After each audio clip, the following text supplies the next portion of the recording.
científica també és cultura. O és que quan parlam de cultura només parlam, amb tot el carinyo, de teatre i de música, també parlam de ciència. No hi ha fronteres entre els àmbits de coneixement.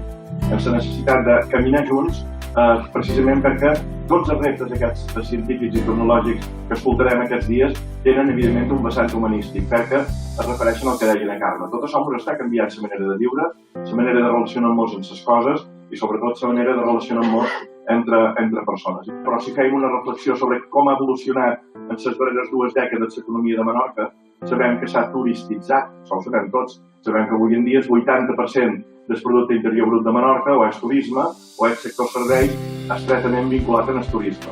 Això fa 20, 30, 40 anys no era així. A Menorca està destinada a ser només un lloc de turisme? Jo crec que no.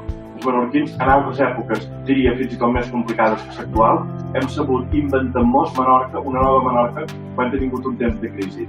I jo crec que aquesta generació, i cap amb això, és una generació, una altra generació clau per reinventar-nos.